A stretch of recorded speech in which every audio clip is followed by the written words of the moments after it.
भारतीय रेलवे 10 दिनों में 510 टन ऑक्सीजन की ढुलाई करता है। हरियाणा अपनी पहली ऑक्सीजन एक्सप्रेस जल्द ही प्राप्त करेगा। रेलवे ने कहा कि अगले कुछ दिनों में ओडिशा के रूरकेला से जीवन रक्षक गैस लोड करने के लिए हरियाणा अगले 5 दिनों में अपनी पहली ऑक्सीजन एक्सप्रेस ट्रेन देगा।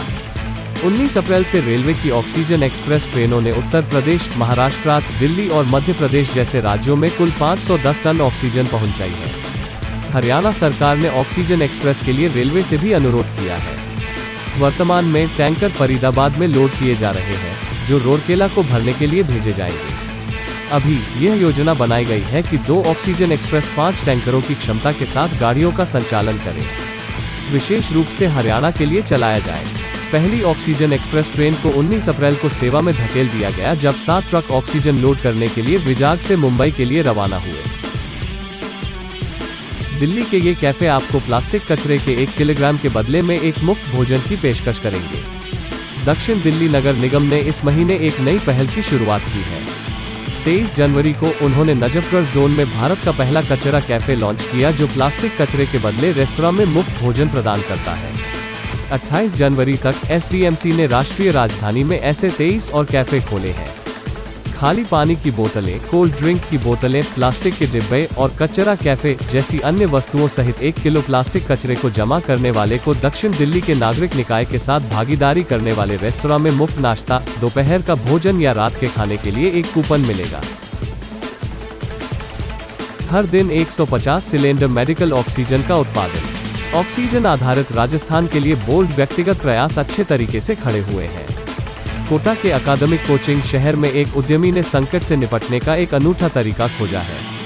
उन्होंने दिल्ली के विशेषज्ञों की मदद से कुछ ही दिनों में अपने कारखाने को ऑक्सीजन प्लांट में बदल दिया है। प्लांट अब हर दिन 150 सिलेंडर मेडिकल ऑक्सीजन का उत्पादन करता है।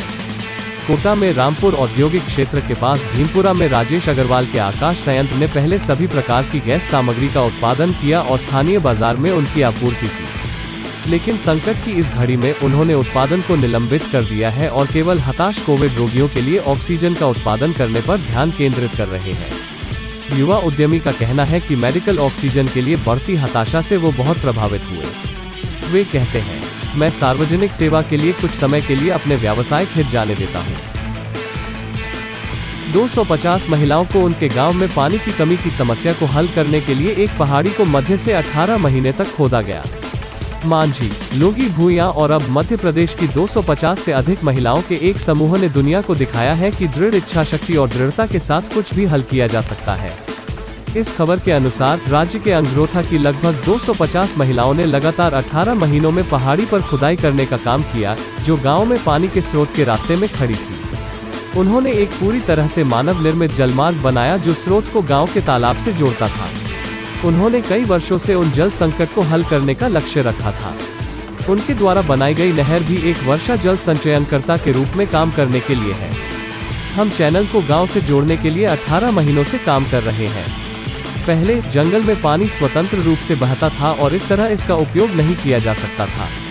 इसलिए गांव की महिलाओं ने एक समूह बनाया और लगभग आधे किलोमीटर की लंबाई में पहाड़ी को काटने का फैसला किया और पानी को गांव के तालाब में गिरने के लिए रास्ता बनाया। केरल टेकी की स्मार्ट फार्मिंग विधि अच्छी तरह से काम करती है। यह निश्चित रूप से एक नया उद्यम शुरू करने का सबसे अच्छा समय नहीं था, लेकिन राजी सुकुमार लंबे समय तक इंतजार नहीं कर सके।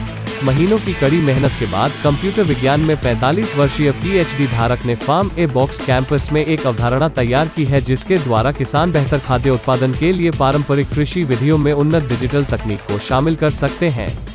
कृषि आधारित स्टार्टअप उद्यम टेकटेक के निदेशक ने कहा, हालांकि 2019 में विचार की शुरुआत से 2021 में इसे लागू करने में कुछ समय लगा, लेकिन मुझे इस बात से काफी संतुष्टि है कि मेरे सभी प्रयासों ने भुगतान किया है।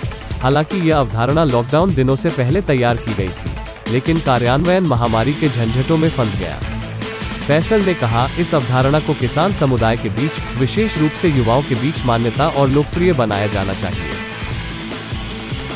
भोपाल ऑटो चालक पत्नी के गहने बेचकर वाहन को कोविड के रोगियों के लिए मुफ्त एम्बुलेंस में परिवर्तित करता है। एमपी की राजधानी में एक 34 वर्षीय ऑटो रिक्शा चालक ने अपने ब्रांड विजेता वाहन को मुफ्त एम्बुलेंस सेवा में बदल दिया है।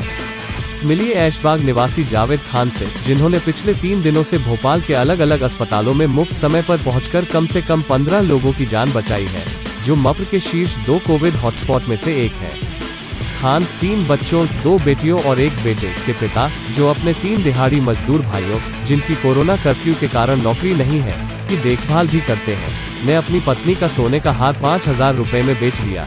कोविड और अन्य रोगियों को मुफ्त ऑटो रिक्शा एम्बुलेंस प्रदान करना ही उनका मिशन है।